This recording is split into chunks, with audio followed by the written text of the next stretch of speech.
말라기는 구약 맨 마지막 말씀이죠. 말라기 1장 2절 말씀입니다.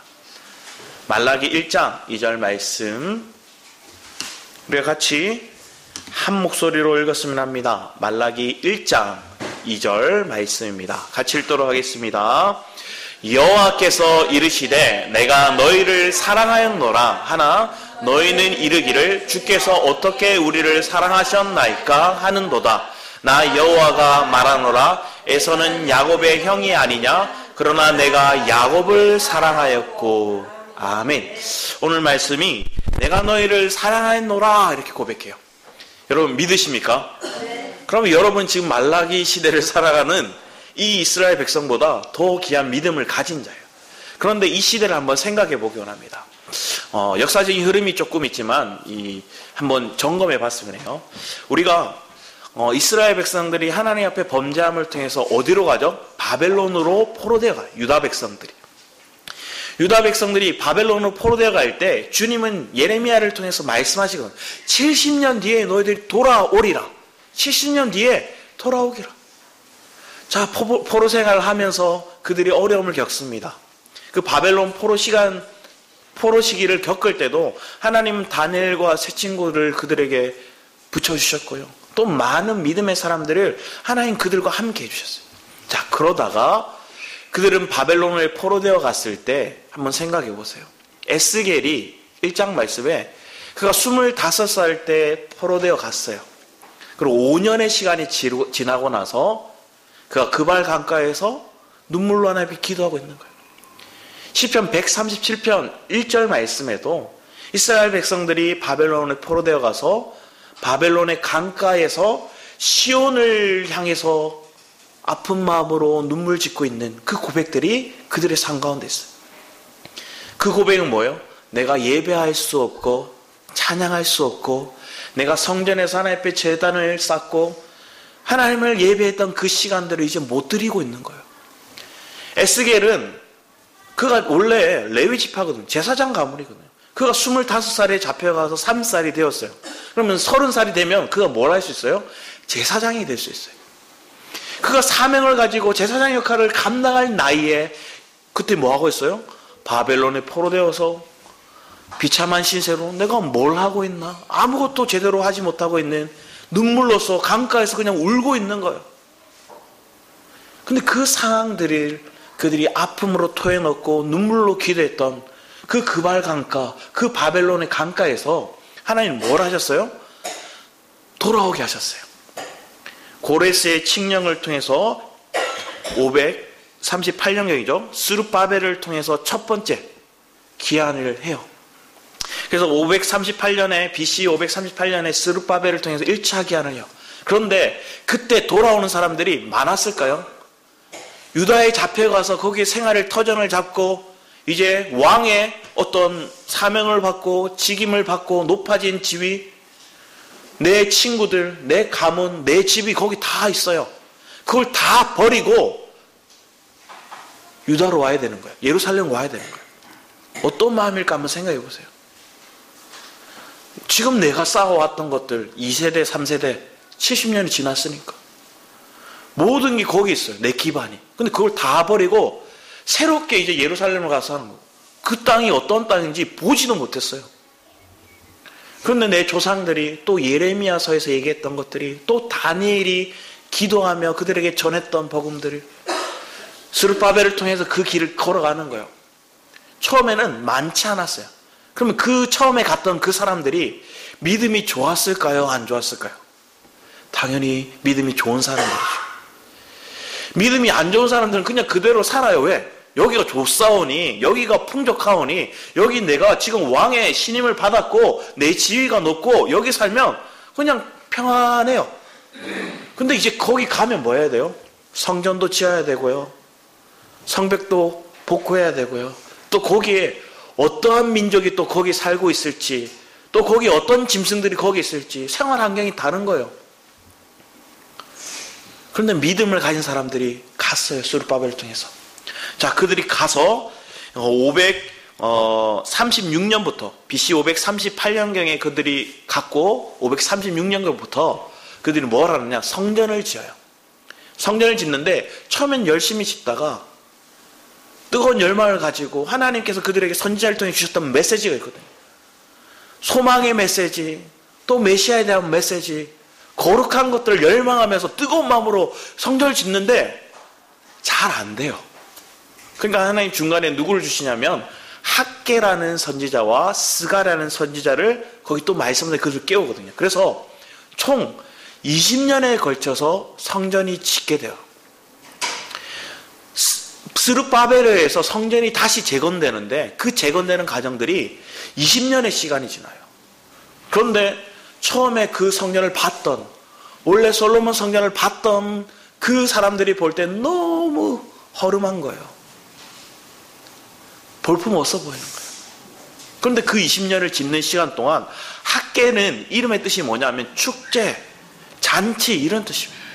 그런데 지금 와보니 그렇게 잔치할 만한 게 아니에요. 왜? 너무 황폐하거든요. 스가랴 선지자의 이름을 통해서 말씀하는 게 뭐냐면 하나님은 기억하신다는 거예요. 하나님은 기억하신다. 그래서 성전 재건을 그들을 통해서 했어요. 하고 난 다음에 조금 있다가 또 누구를 하느냐? 에스라를 통해서 BC 458년경에 에스라를 통해 2차 기한이 있어요. 더 많은 이스라엘 백성들이 성전이 건축되었대. 우리 거기 가서 예배하자. 그러면서 바벨론에 있던 그 땅에서는, 그대는 바사죠. 메대와 바사죠. 그 땅에 있던 사람들이 쭉 또 돌아와요. 돌아와서 그를 또 보는 거예요. 근데 생각보다 마음이 그렇게. 그러고 난 다음에 느헤미야를 통해서 BC 444년경에 3차 기한을 내요. 근데 그때 느헤미야를 통해서 왔을 때 뭘 하느냐? 느헤미야 1장 말씀에 보면 성전이 무너졌다, 성벽이 무너졌다 얘기해요. 그 얘기를 듣고 느헤미야가 막 애통해요. 그리고 왕에게 가서 얘기를 하거든요. 나를 보내달라고. 그 성벽을 다시 재건하게 해달라고. 와서 52일 만에, 성전은 20년이 걸렸는데 성벽이 얼마나 넓어요. 그 성벽 재건하는데 52일 만에 그걸 재건해요. 근데 이때 위협이 없었느냐? 엄청난 위협이 있었어요. 저 산발랏이 저 사마리아에서 저 사람들이 공격해 오는 거예요. 언제 그를. 그리고 한 손에 칼을 들고 한 손에는 그들이 벽돌을 이고 치고 건축하면서 성벽을 다 지어요. 그게 그 상가운데 있었던 이 과정이 있기까지 100년의 시간이 지난 거예요. 자, 오늘 말라기서가 쓰여지는 과정은 이 포로기에서 돌아와서 약 107년, 100년의 이상의 시간이 지나고 난 다음에 이게 쓰여지는 거예요. 자, 처음에 그들이 바벨론을 향할 때 그들의 마음은 뜨거웠어요. 그들의 마음은 열정적이었어요. 우와, 우리가 다시 예루살렘에 가서 예배할 수 있다, 하나님을 찬양할 수 있다, 이 마음의 열망이 뜨거웠는데 100여 년의 시간이 지난 거예요. 그런데 하나님이 선지자를 통해서 말씀하셨고 과거에 하나님께서 이스라엘 백성들에게 주셨던 그 메시지들이 안 오는 것 같아요. 하나님의 시간표와 이 이스라엘 백성들의 시간표가 다른 거예요. 그러니까 그들은 버티고 견디고 왔는데 아직도 별로 그렇게 하나의 인재가 없는 것 같고, 요즘 많은 성도님들이, 목사님들이 그런 얘기를 하더라고요. 우리 예전에 100년 전 이 땅 위에 하나님 앞에 회개했던 그 기도, 하나님 앞에 부르짖었던 1907년도에 그 회개 운동이 있어야 됩니다. 막 이렇게 하시는 분도 있어요. 맞아요. 그런 고백들이 우리에게 있어야 되겠죠. 그런데 그때만큼 그렇게 막 평양 대부흥이 있었던 그런 일들이 지금도 일어날까요? 그게 지금 이 땅에 온 교회 가운데, 한국 교회 가운데 일어나기를 바라는 것들이 맞을까요? 한편은 저는 그걸 소망해요. 그걸 부인하는 거 아니에요. 맞는데 하나님 오늘날 우리 개인의 삶 가운데 우리의 내면이 그리스도로 짜여지기 원하시는 거예요. 그런데 그 가정을 하는 것, 앞에서 스룹바벨을 통해서 성전이 건축되었고 느헤미야를 통해서 성벽이 다시 재건되는 장면들, 그래서 하나님의 통치가 이루어지는 이 예루살렘, 이 유다 땅이 회복되는 거, 그게 오늘날 우리의 삶에도 있어야 되는. 그런데 이게 건물이 아니라 우리의 내면의 성전이 이루어져야 되는 것을 믿으시기 바랍니다. 그 하나님의 역사가 이루어오는 이 100여 년의 시간 동안 말라기는 뭘 얘기하는 거야? 자, 하나님은 너를 사랑하신대 얘기했더니 이스라엘 백성이 뭐라 얘기했냐? 아닌데? 어떻게 우리를 사랑하셨나이까? 지금 내 삶이 하나님이 사랑했다면 이 모양 이 꼴이 맞습니까? 이 얘기하는 거예요. 하나님이 사랑하신다고 얘기를 하는데 그 사랑하신다면 지금 내 꼴이 내 상황이 이게 맞나요? 이렇게 얘기하는 게 지금 말라기서 얘기하는 이 백성들의 고백이에요. 그런데 이 고백을 누구도 하고 있을까요? 지금? 오늘날 이 성도들이 하고 있어요. 한국 교인들이 하고 있어요. 제가 이번 주에 뉴스를 이렇게 쭉 보다가 크게 충격 왔던 것들이 있었는데 그게 뭐냐면 하나는 그거였어요. 우리 의사들 있잖아요. 의사 정원을 대학교에 몇 명을 늘린다고 그랬어요? 지방에 2,000명을 늘린다고 그랬어요. 자, 그게 문제가 아니라 이게 정부에서 딱 했어요. 하고 나니까 어떤 반응이 일어나냐면 뭐 의사들을 욕하는 것들이 아니라 저는 지금 얘기하고자 하는 것들이 지금 학원가에 의대반이 막 늘어나는 거예요. 직장인 의대반. 그러니까 지금 직장을 다니는데 여기에 야간에 와가지고 의대 가려고 수능 치려고 공부하는 의대반이 생겼다는 거예요. 신설이. 그리고 초등학생 의대반이 생겼대요. 의대 증원이 늘어나니까 의대에 갈 수 있는 사람들이 더 많아지니까 폭이 넓어지니까 의대에 지원하려고 준비하는 사람들이 직장인들도 늘어나고요. 초등학교 때부터 그걸 준비하는 사람들이 이게 학원이 그게 막 생겨난다는 거예요. 왜 그럴까요? 의사가 연봉이 그냥 일반인보다 3배, 4배 많으니까 사람들은 그걸 바라보고 의대를 가려고 그렇게 한다는 거예요. 지금 직장 잘 다니는데 밤에 가가지고 공부한다는 거예요. 수능 공부 다시 시작하는 거예요. 30대, 40대가 다시 수능 공부한다는 거예요. 그리고 초등학교 때부터 부모들이 이제 의대 가게 하려고 그렇게 공부시킨다는 거예요. 그게 하나의 충격이었고요. 또 한 가지는 뭐였냐면 다음 대통령이 누가 될 건지에 따라서 우리나라 말고요. 미국에 바이든이 될 건지 그리고 트럼프가 될 건지에 따라서 이 길이 다르다는 거예요. 트럼프는 이 화학연료를 개발하고 또 막 건설을 하고 공장을 짓고 이런 것들을 발달시키는 사람이고 바이든은 환경을 생각하고 그래서 뭐래요? 그냥 연료도 천연연료, 태양광이나 아니면 이런 거 그래서 전기자동차나 이런 것들이 주축이 되는 그래서 사람들은 뭐래요? 누가 대통령에 따라 어떤 주식을 사야 되나 연구하고 있는 사람들이 있는 거예요. 그래서 누가 대통령이 되어야 되느냐 그걸 막 연구하고 찾는 사람들이 있대요. 또 한편의 사람들은 어떤 사람이 있는가 봤더니 최근에 그 영상을 딱 봤는데 이 휴머노이드 로봇이 나왔잖아요. 근데 이 로봇이 챗 GPT와 접목이 돼가지고 옛날에는 그냥 로봇이 그냥 지시하면 입력값을 딱 넣으면 그냥 입력값 그대로 하는 거야. 그런데 이게 뭘 하냐면 싱크대 같은 데 있어요. 거기에서 옆에 사람이 얘기하는 거야. 내가 배고픈데 먹을 것 좀 줘 얘기했어요. 근데 이 로봇이 싱크대를 보는 거야. 보면서 먹을 게 뭐 있나 이렇게 찾더니 사과를 집어서 이렇게 주는 거예요. 그러니까 옛날에는 사과 줘 해야 이렇게 사과 집어서 줬는데 요즘 뭐예요? 얘가 생각 안 한 거야. 그리고 이걸 집어서 주는 거야. 그리고 싱크대 안에 그릇이 있어요. 물어요. 이 싱크대에 있는 그릇 어떻게 해야 돼? 하더니 얘가 이걸 들어다가 꼽아요. 선반에다가. 너무나 자연스럽게 이걸 하는 거예요. 그러면서 이 시대가 다음 미래 먹거리가 이거라는 거예요. 그래서 유명한 IT 기업들, 유명한 지금 대기업들은 거기 다 투자를 한다는 거예요. 그런 사업에 그들이 먹거리를 투자한다는 거예요. 이게 지금 제가 뭘 얘기한 거예요?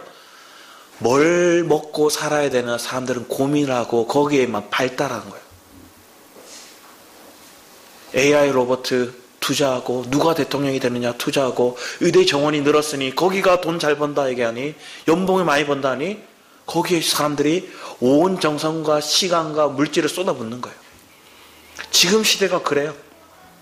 그런데 이거를 안 믿는 사람만 그렇게 하는 게 아니라 믿는 사람도 그러고 있는 거예요. 그거에 막 촉각을 세우는 거예요. 어떻게 하면 돈을 벌까? 어떻게 하면 내가 부를 축적할까? 어떻게 하면 내가 다음 먹거리를 내가 고민하고 내가 그걸 찾을까? 근데 하나님은 우리에게 얘기하시는 거예요. 하나님 널 사랑하신대. 부모가 자녀를 사랑해요. 그러면 부모가 자녀를 사랑하는 증거가 뭐예요? 그 자식 거 먹을 거 입을 거 제공해요. 여러분 안 제공하시나요?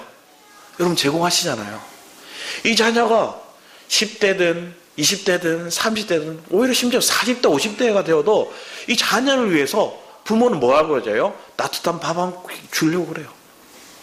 내가 못 먹어도 이 자식에게 좋은 옷, 좋은 먹을 거, 아니면 이 자식이 또 공부하려고 그러면 또 공부할 수 있는 길을 열어주려고 하는 게 부모예요. 하나님은 그런 우리의 육신의 부보다 더 우리를 사랑하신다는 거예요. 그런데 이 백성은 뭐라 얘기해요? 어떻게 우리를 사랑하셨나? 봐라. 한마디로 말하면 우리 뭘 사랑하셨나? 여러분의 자녀가 여러분에게 얘기하는 거예요. 사랑한다고요? 말도 안 되는 소리 하지 마세요. 당신이 엄마 아빠가 날 사랑한다면 이렇게 안 하겠죠. 저희 딸들을 안 얘기할 수가 없겠네요. 하인이를 막 사랑한다 얘기해줘요. 그러다 하영이를 이렇게 사랑해줘요. 그런데 하영이가 언니가 하는 거 꼭 따라하려고 그래요. 그러니까 언니가 뭘 하고 있으면 자기도 그걸 하고 싶대요. 그럼 제가 뭐라 얘기할까요? 하인아, 하영이도 좀 같이 해줘. 그러면 하윤이가 뭐라 그럴까요? 아빠는 하영이만 사랑한다고. 하영이만 뭘 해주라 한다고. 이렇게 얘기해요. 지금 얘네들이 이러고 있는 거예요. 말라기에 나온 이 이스라엘 백성들이 그러고 있는 거예요. 하나님 나 안 사랑하시는 것 같아. 왜? 하나님 왜 저 사람만 도우라 그러고 왜 저 사람만 공급하라 그러고 왜 나는 풍족하게 못 누리게 하고. 자, 뒤에 말씀을 더 보면 사실은 이 하나님이 야곱을 사랑하셨다, 애굽을 안 사랑하셨다 이 얘기를 하면서 야곱이 누구예요? 이스라엘 백성이에요. 6절 말씀에 이렇게 얘기합니다. 그런데 내 이름을 멸시하는 제사장들아, 나 만군의 여호와가 너에게 이르기를 아들은 그 아버지를, 종은 그 주인을 공경하나니 내가 아버지일 텐데 나를 공경하면 어디 있느냐. 그런데 자, 나는 너를 사랑하는데 너희들은 내 사랑을 못 받았다 얘기를 하고, 그러면서 네 마음이 내게 떠났다는 거야. 감사가 없다는 거예요. 하나님만 감격이 없다는 거예요. 왜? 하나님 사랑을 못 누리니까. 이게 우리의 반응이에요. 오늘날 예수를 믿는다 하면서 하나님의 사랑이 어딨냐 얘기하는 사람들의 반응이 뭐라느냐? 이렇게 봐요. 아버지를 공경하지 않아요. 주인을 공경하지 않아요. 아버지가 내게 공급한 것들을 모르는 거예요. 그 주인이 내게 나를 보호하고 공급하는 걸 모르는 거예요. 그러면서 하나님 앞에 살아가는 거예요. 그러면 이 말라기서가 얘기하는 걸 뭘 얘기하냐면 그들의 마음이 떠났다는 거예요.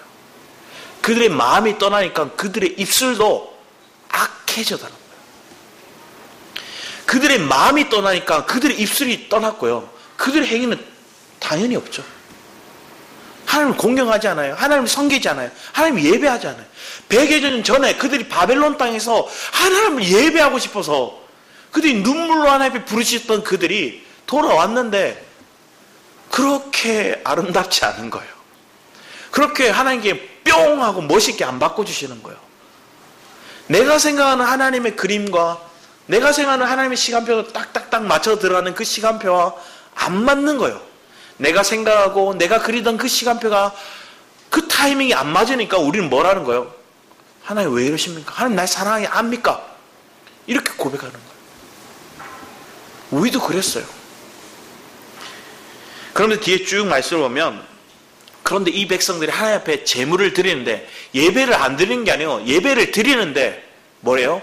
눈먼 것을 드렸대요. 8절 말씀을 보면 만군의 여호와가 이르노라 너희가 눈먼 희생제물을 바친 것이 어찌 악하지 아니하며 저는 것 병든 것 드린 것 어찌 악하지 아니하냐. 이제 그것을 너희 총독에 드려보라. 그가 너를 기뻐하게 했으면 너를 받아주겠다. 자, 너희 지금 육신의 총독, 너희 육신의 지도자한테 지금 내 하나님 앞에 드리는 거 가져 드려봐라. 눈먼 것, 병든 것, 저는 것 갖다 줘봐라. 그 총독이 기뻐할지. 욕하며 쫓아내겠지. 아니면 형벌을 내리겠지. 근데 너희들이 지금 나에게 그렇게 하고 있다. 우리의 마음을 드리는 거예요. 여러분의 상황은 하나님께 마음을 드릴 수 있는 은혜가 있기 원합니다. 하나님, 내 마음이 정말로 주님 앞에 순전함을 드리고 있나요? 내 마음이 하나님 앞에 정말로 순전한 고백을 하나님 앞에 올려드리고 있나요? 거짓되고 내 육에 속하고 여전히 내가 내 기준에 맞춰서 하나님 앞에 그냥 남는 것들은 시간도 그렇고 물질도 그렇고 내 정성도 그렇고 내 에너지도 그렇고 내 삶도 남는 거 하나님께 드리는 삶이 아니라 하나님의 우선순위를 드릴 수 있는 여러분의 삶이 되기를 축복합니다. 사실은 말라기 말씀을 전하면서 어제 한참 교회에서 기도했어요. 성도들은 말라기서 얘기하면 사람들 어떻게 받아들여요? 아, 또 말라기서 헌금 내라는 거구나 이렇게 생각하는 사람 되게 많아요. 11조 헌물을 드리라. 사실 이렇게 얘기하는 목사님들 되게 많아요. 말라기 3장만 딱 얘기해요. 근데 말라기 3장만 얘기하면 안 돼요. 1장부터 얘기해야 돼요. 이 사람들이 하나님이 사랑하고 있는데 그 사랑을 못 느꼈고 못 느끼니까 하나님 앞에 드릴 수가 없는 거예요. 내 마음이 하나님의 사랑을 받아들이지 못하고 누리지 못하니까 그럴 수밖에 없다는 거예요. 하나님 앞에 온전한 거, 순전한 거 못 드리는 이유가 내 마음이 하나님의 사랑에, 하나님의 감격에, 하나님의 감사의 고백이 잃어버린 거예요. 그걸 잃어버리면 그럴 수밖에 없다는 거예요. 그러면 원점에 돌아와서 우리의 삶이 하나님께 하나님의 감격을 하고 있나? 내가 지금 하나님의 은혜를 누리고 있나? 하나님이 우리에게 향하신 그 사랑을 내가 지금 신실하게 누리고 있나 점검하라는 거예요. 그게 없다면 십자가로 나가서 하나님께 부르짖으라는 거예요. 하나님, 내 마음에 하나님의 감격이 회복되기를 원합니다 하고 그 마음의 감격이 회복되는 시간이 이 시간이 되기를 축복합니다. 그 마음을 놓고 하나님께 기도했거든요. 하나님, 우리가 그 마음이 회복되기 원합니다. 하나님, 우리가 많은 시간들을 신앙생활 했잖아요. 이 자리에 여러분 신앙생활 10년 이상 하셨잖아요. 20년 이상 하셨잖아요. 그러면서 많은 교회도 겪어봤잖아요. 많은 말씀도 들어봤잖아요. 그런데 그들의 그 고백 속에서 내가 거치고 이 자리에 왔다는 건 하나님이 구별되이 만에 하나, 천에 하나, 백에 하나, 열에 하나, 둘에 하나 이런 분별되이 하나님 이 자리에 있게 하셨음을 저는 믿어요. 그래서 하나님의 생명의 말씀이 여러분 가운데 심겨지기를 하나님 기뻐하신다는 거예요. 그 생명의 말씀이 내 안에서 역사하기를 간절히 하나님 더 사모하신다는 거예요. 나보다 하나님 더 간절히 원하시는 게 이 생명의 보복이 여러분의 마음 가운데 심겨지길 원하시는 거예요. 그런 마음으로 하나님 이 말씀을 놓고 기도했어요. 하나님, 성도들이 오해하지 않기 원합니다. 그리고 하나님, 성도들의 마음 가운데 이 마음이 회복되어지기 원합니다. 그래서 하나님 앞에 내가 정말로 마음을 드릴 수 있는 것, 순전한 내 삶을 드리기 원하는 고백이 있기 원합니다. 다윗만큼 하나님 나 사랑하시나요? 물었던 사람이 없어요. 왜? 고난이 불티와 같이 그 삶 가운데 있었거든요. 고난이 끊임없이 있었어요. 지난주 삶 가운데 제가 다윗을 되게 많이 묵상했거든요. 그래서 다윗에 대한 메시지를 많이 전했어요. 근데 다윗이 중요한 게 있어요. 뭘 중요하냐? 다윗은 넘어졌어도 돌아와요, 금방. 마음이 무너져도 금방 돌아와요. 여호와는 나의 빛이신 나의 구원이, 여호와는 나의 구원이다, 나의 생명이십니다. 이 고백을 하는 게 다윗이에요. 여러분도 그런 마음이 되었으면 해요. 우리가 안 넘어지는 자가 누가 있어요? 저도 넘어져요. 한 주간 삶 속에 여러분들 하나님, 주님 나는 주님만 바라보고 왔습니다, 이렇게 떳떳하게 고백할 수 있는 사람이 누가 있어요? 저도 부끄러워요. 안 그랬거든요. 순간순간 놓치고 순간순간 물질을 더 사모했고 순간순간 내 육신을 더 사모했고 그래요. 그렇지만 또 뭐 하는 거예요? 하나님, 또 돌이켜 주님을 찾습니다. 또 마음을 주님께 드립니다. 또 십자가의 사랑을 다시 내가 회복되기 원합니다. 이 마음으로 살아오는 게 우리 매일매일의 삶이라는 거예요. 그게 다윗의 인생이었어요. 그래서 다윗은 하나님께 합당한 자였어요. 그가 죄가 없어서, 그가 정말로 똑바로 살아서, 지난주 목요 예배, 금요 예배 때 말씀 드렸던 그거잖아요. 다윗은 올바른 아버지가 아니에요. 자식의 마음을 읽은 아버지가 아니에요. 왜? 자신도 아버지의 마음을, 아버지의 사랑을, 부모의 사랑을 못 겪었거든요. 근데 자녀가 근친상간이로 큰아들이 딸을, 이복 동생을 동침해요. 그리고 그 딸을 버려버려요. 그걸 보고 아버지가 아무 말을 안 해요. 그리고 그 여동생의 오라비가 화가 나요. 근데 그 마음을 안아주지 못해요. 감싸주지 못해요. 그럼 뭐예요? 그게 압살롬이잖아요. 압살롬이 나중에 뭐예요? 분노하여서 아버지를 몰아세우는 거예요. 아버지의 왕자를 자기가 차지하는 거예요. 끔찍한 일이 일어나요. 왜 그래요? 다윗이 아버지 은혜에서 벗어났어요. 아버지 임재에서 벗어났어요. 그러니까 그가 뭐예요? 자기 임의대로 살았어요. 하나님께 묻지를 않아요. 하나님 어떻게 해야 됩니까? 자녀에게 문제가 일어났어요. 아픔이 일어났어요. 그때 하나님께 물어야죠. 암논이 하나님 이런 일을 보냈어요. 너무 마음이 아프면 하나님 어떻게 해야 될까요? 압살롬이 하나님 이런 상황이 있습니다. 저 다말의 마음을 내가 어떻게 위로해 줘야 될까요? 죄를 뒤집어 쓰고 채색옷을 찢고 저 상처받은 저 딸의 마음을 내가 어떻게 어루만져 줄까요? 하나님, 나는 아버지지만 내가 못 받아서 못 줘요. 그렇게 기도해야 되면 마땅하잖아요. 안 그랬어요. 그랬더니 압살롬이 붕괴하는 거예요. 마음에서 뭘 하는 거예요?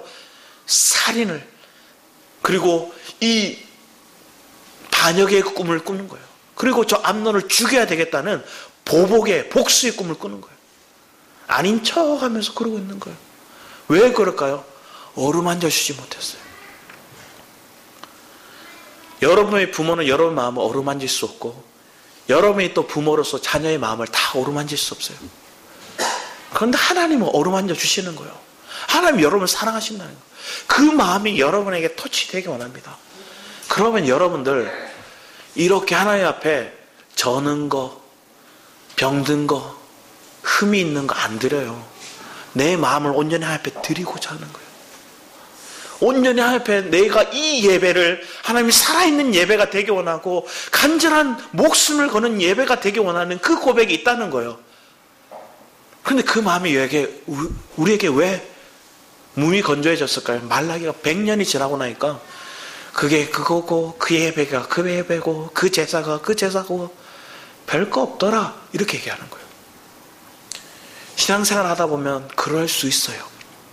하나님 그것도 하나님 이해 못 하시는 분이 아니에요. 그럴 수 있다. 네가 그렇게 느낄 수 있다. 내가 그 마음 안다. 그런데 네가 다시 내 마음을 회복하기 원한다. 그러면서 하나님께서 말라기 2장 3장에서 계속 그 얘기를 하는 거예요.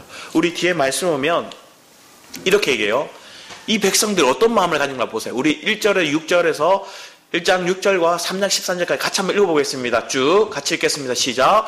우리가 어떻게 주의 이름을 멸시했습니까? 우리가 어떻게 주를 더럽혔습니까? 우리가 어떻게 여호와를 괴로우시게 했습니까? 우리가 어떻게 돌아갑니까? 우리가 어떻게 주의 것을 도둑질했습니까? 우리가 무슨 말로 주를 대적했습니까? 하나님께 마음이 떠난 자가 이렇게 반응. 주님이 돌아와라, 회복해라, 네 마음을 다시금 순전한 마음으로 돌이켜라 얘기하는데 이렇게 반응. 더 악랄하게, 더 악도하게. 내가 언제 주의 이름을 멸시했습니까? 내가 언제 주를 더럽혔습니까? 내가 언제 주를 괴롭게 했습니까? 내가 어떻게 도적질했습니까? 내가 어떻게 주님을 대적했습니까? 안 그랬습니다. 예배 드렸잖아요. 봉사했잖아요. 이렇게 얘기하는 거예요. 근데 오늘 신앙생활 하는 사람들이 이렇게 해요. 아니 11조 했고요. 봉사했고요. 예배 시간 잘 드렸어요. 아니 제가 뭐요? 이런데 하나 왜 복 안 주세요? 이렇게 오히려 반문하는 게 이 백성들의 모습이었고 우리의 모습이 아닌가를 점검하는 거예요. 하나님 이미 우리에게 다 주셨어요. 아멘이십니까? 하나님 여러분 이미 다 주셨어요. 하늘의 신령한 복을 이미 다 주셨어요. 그걸 아멘으로 믿는 사람은 매일이 감격인 거예요. 매일이 감사한 거예요. 그래서 은혜에 젖어드는 거예요. 혹시나 내가 은혜에 벗어났다 싶으면 다시금 십자가에 살아온 나하고 하나님께 엎드리는 거예요. 그런 삶이 우리의 삶이 될 때 하나님 우리를 붙드시는 거예요. 저는 이 말라기서 말씀을 계속 보는데 마음이 너무 아프더라고요. 내 자신부터가. 그럼 뒤에 말씀을 보면 2장에서 1장 말씀을 보면 10절 말씀에 이렇게 적혔습니다. 1장 10절에 만군의 여호와가 이르노라 너희가 내 제단 위에 헛되이 불사르지 못하게 하기 위하여 너희 중에 선정물 다를 자가 있으면 좋겠도다. 이 말은 뭐냐? 제사 드리고 예배 드리러 오는데 그냥 온전한 거 아니고 거짓된 거 드리니까 하나님 차라리 성문 닫아버려라. 이러는 거예요. 이 일이 실제로 이루어지는 거예요. 그러나 하나님 뭘 할까요? 이 말라기서를 끝으로 선지자를 안 보내주세요. 몇 년 동안 안 보내주세요? 400년 동안. 세례 요한이 나타날 때까지, 그리고 예수님이 오실 때까지 선지자를 안 보내줬어요. 암흑기, 칠흑 같은 암흑을 경험하는 거예요. 왜 그렇게 하나님 그거 허락하셨을까요? 우리 아가서 3장 1절 말씀 한번 보기 원합니다. 아가서 3장 1절에 4절 우리 한번 같이 읽어보세요. 여기 제가 넣어놨네요. 아가서 3장 1절에 4절 같이 한번 읽어보겠습니다. 시작. 내가 밤에 침상에서 마음에 사랑한 자를 찾았구나. 찾아도 발견치 못해. 이에 내가 일어나서 성중으로 돌아다니며 마음에 사랑한 자를 거리에서나 큰 길에서나 찾으리라 하고 찾으나 만나지 못하였구나. 성중에 행순한 자들을 만나서 묻기를 내 마음에 사랑한 자들을 너희가 보았느냐 하고 그들을 떠나지 마자. 마음이 상하는 자를 만나서 그를 붙잡고 내 어미 집으로 내 잉태한 자의 방으로 가기까지 놓지 못하였노라. 이 말씀의 흐름은 뭐냐면 하나님이 사랑하는 사람에게 보이지 않는 거예요. 하나님의 임재가 잠시 떠난 것처럼 느껴지는 거예요. 하나님의 나를 잠시 떠난 것처럼 느껴져요. 실제로는 떠났어요? 안 떠났어요? 안 떠나셨어요. 그런데 우리가 그렇게 느끼는 거예요. 하나님 나와 함께 하지 않는 것처럼 느껴지는 거예요. 거둬가신 것처럼 보이는 거예요. 그때는 어때요? 기쁨도 없고요. 평안도 없어요. 어둠인 거예요. 밤이라 얘기하잖아요. 밤에. 내 마음이 그런 어둠. 그 어둠을 경험하고 주님을 이제 딱 만나요. 얼마나 감격이 있어요. 얼마나 기쁨이 있어요.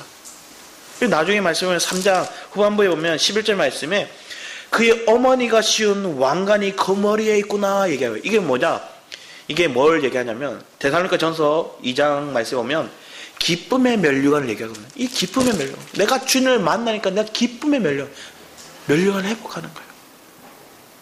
그러면서 뒤에 보면 주님을 내가 먹고 누리고 그 임재 안에 있는 삶, 그래서 내가 승천의 위치로 나가는 삶에 대해서 그 뒤에 우리 6절 이하의 말씀은 얘기를 해요. 연기 구름을 얘기하고 승천의 위치를 얘기하는 상징적인 것들이 부활을 상징하는 것들이 그 안에 담겨져요. 여러분이 이런 은혜의 삶을 누려서 내가 주님 잠시 나를 떠난 것처럼 보이지만 떠난 게 아니라 나를 더 간절히 주님을 찾고 깊이 있는 주님을 체험하는 시간이 여러분 안에 있기를 축복합니다. 우리 다시 말라기서 말씀을 돌아와서 보면 주님이 제사장들에서 또 얘기하거든요. 너희들을 막 꾸짖는 거예요. 차라리 얼굴에 너희를 똥칠해보고 싶다 이렇게 얘기해요. 주님이. 왜? 말을 하도 안 들어요. 차라리 네 얼굴에 똥칠을 하겠다. 그게 아버지의 마음일까요? 사실은 아니잖아요. 어느 부모가 자식 얼굴에 똥칠하고 싶은 부모가 있어요? 아니에요. 자, 그러면 앞에 말씀을 보면 느헤미야 말씀을 보면 왜 그랬는가를 보면 우리 느헤미야 14장 4절에서 5절 말씀 같이 한번 읽어보겠습니다. 시작. 이전에 우리 하나님의 전 골방을 맡은 제사장 엘리야십이 도비아와 연락이 있었으므로 도비아를 위하여 한 큰 방을 갖추었으니 그 방은 원래 소재물과 유황과 기명과 또 레위 사람들과 노래한 자들과 문지기들에게 11조로 주는 곡물과 새 포도주와 기름과 또 제사장들에게 주는 거제를 두는 곳이에요. 이 성전에 거룩한 곳, 이 재물을 담아두는 곳에 누구한테 줬냐? 저 이방인 도비아한테 준 거야. 누가 줬어요? 대제사장 엘리야십이. 이건 뭘 얘기하는 거예요? 오늘날 종교의 마음이 뭘 얘기하냐면 타협하는 거예요. 정치 세력과 타협하는 거예요. 타협해버리니까 뭐예요? 하나님의 성전에 곡식을 담아둘 것을 이방인한테 주는 거예요. 저 이방신을 성리자한테 줘버리는 거예요. 하나님을 예배하는 이 처소가 더럽혀지는 거예요. 이게 언제 있었어요? 느헤미야 시대 때 있었다는 거예요. 말라기 시대 때 있었다는 거예요. 또 어떤 일이 있었냐? 뒤에 말씀에 보면 13장 28절 29절 말씀에 보면 이렇게 얘기해요. 같이 읽어보겠습니다. 시작. 대제사장 엘리야십의 손자 요야다의 아들 하나가 호론 사람 산발랏의 사이가 되었으므로 내가 쫓아내어 나를 떠나게 하였느니라.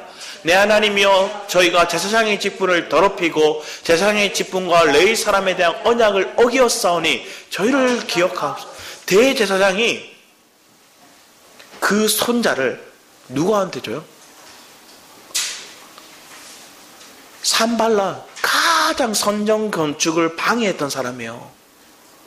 그 사람하고 사이를 맺어요. 혼인을 맺어요. 이게 결탁하고 타협하고 더럽혀지는 거예요. 누가 그래요?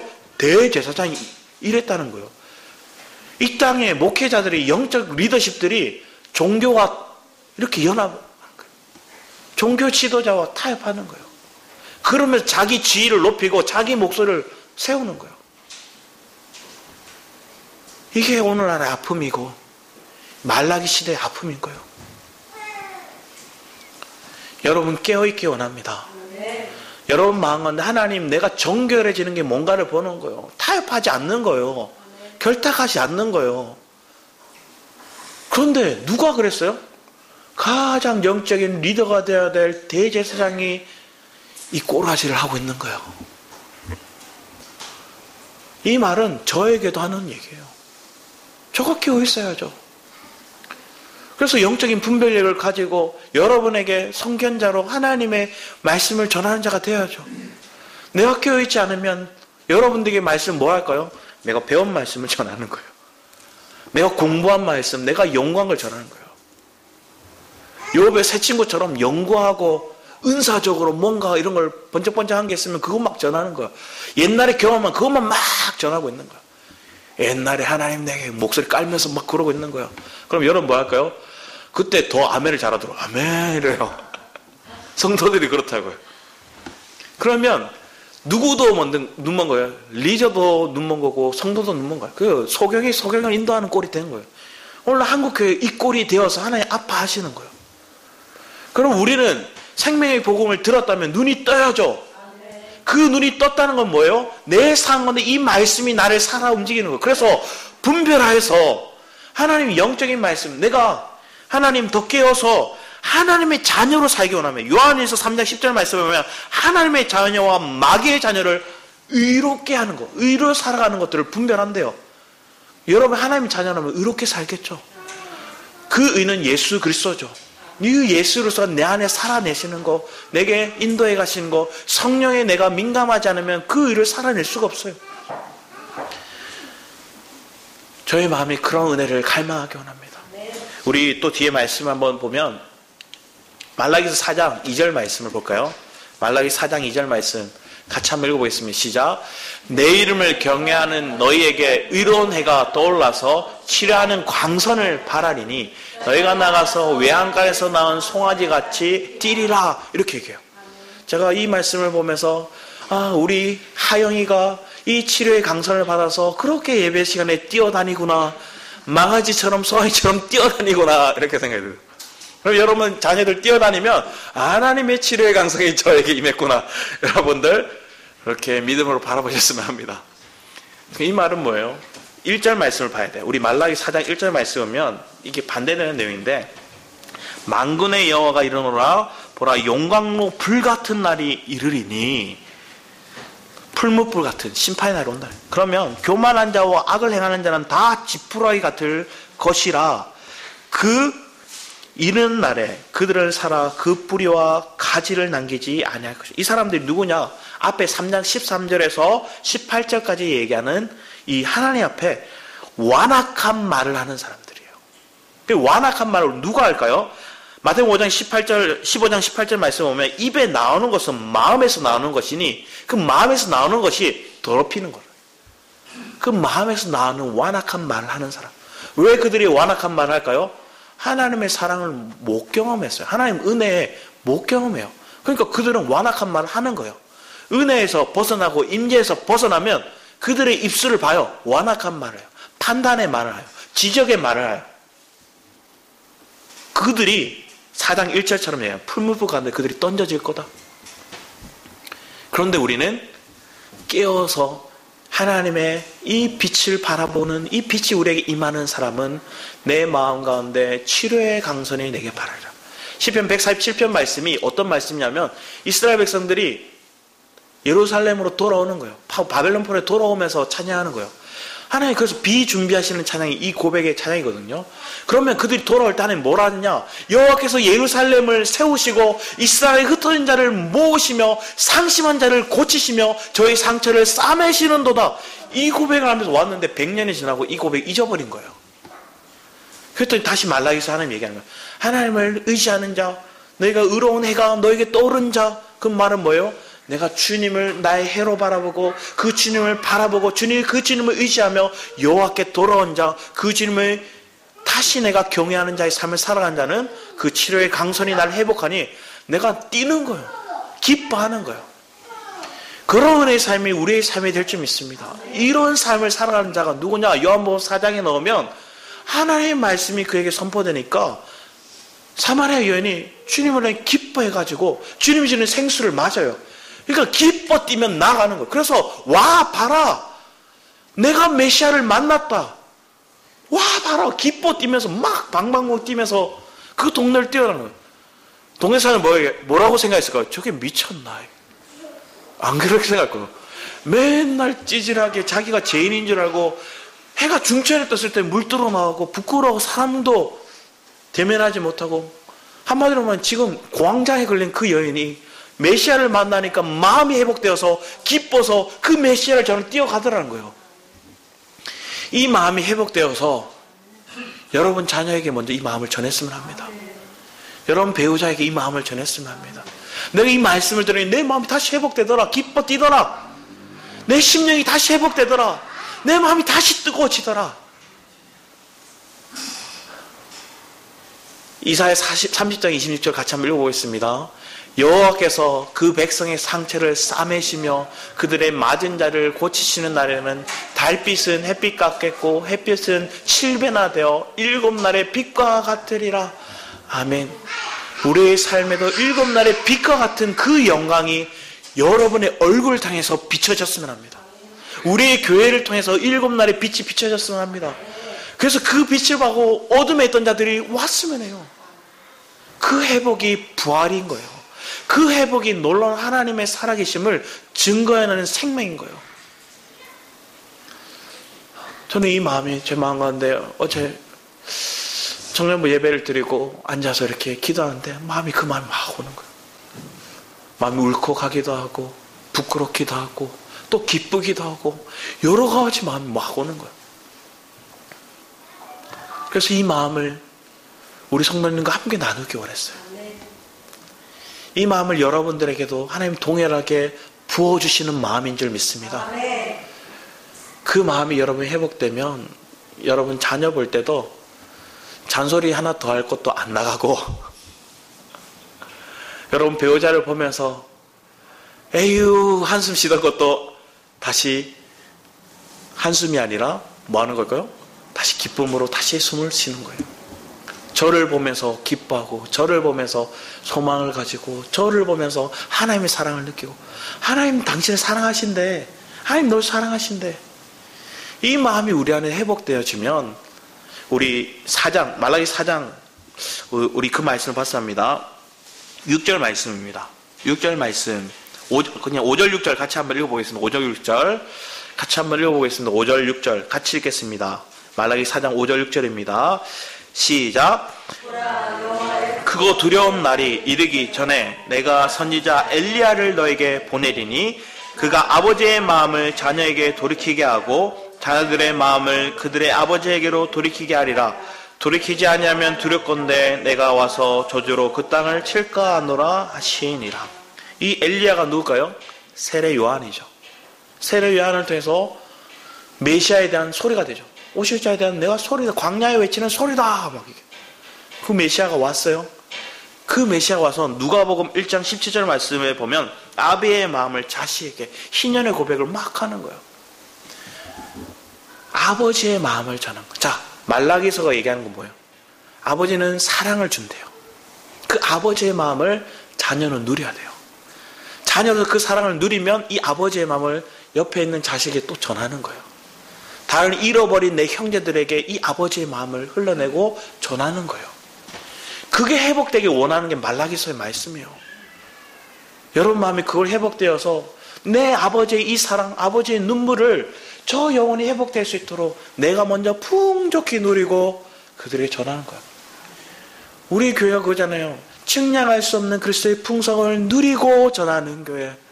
그 사랑을 누리고 전하는 교회. 그 생명을 누리고 전하는 저와 여러분의 삶이 되기 원합니다. 그러면 우리는 기뻐요. 그래서 뭐 적게 모였거나 많이 모였거나 그런 거 상관없어요. 우리가 모이는 게 기쁘는 거예요. 이 생명을 깨어난 자들이 모임이 중요한 거예요.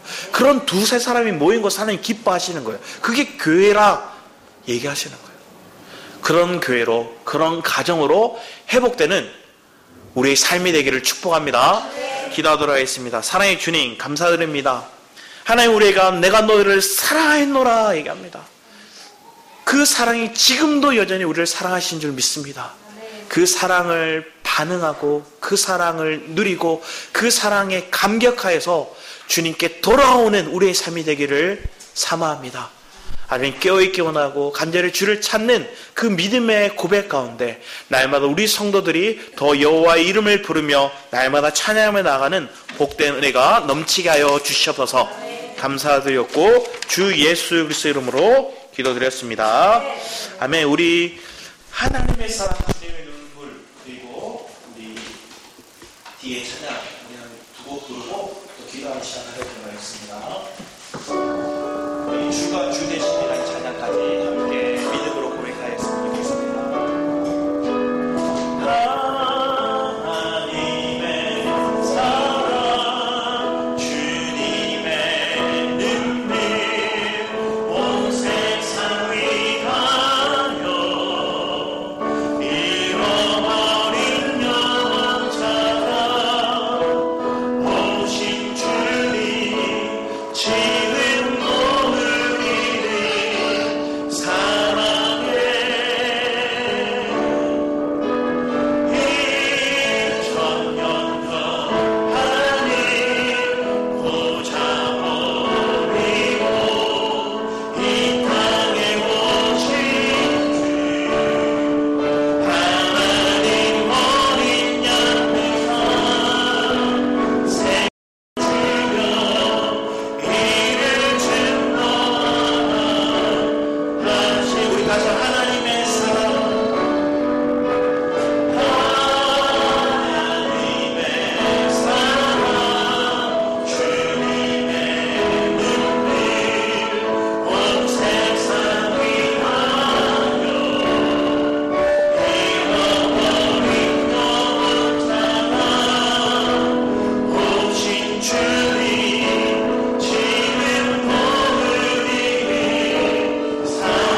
여러분의 인생이 구별된 인생임을 믿으십니까?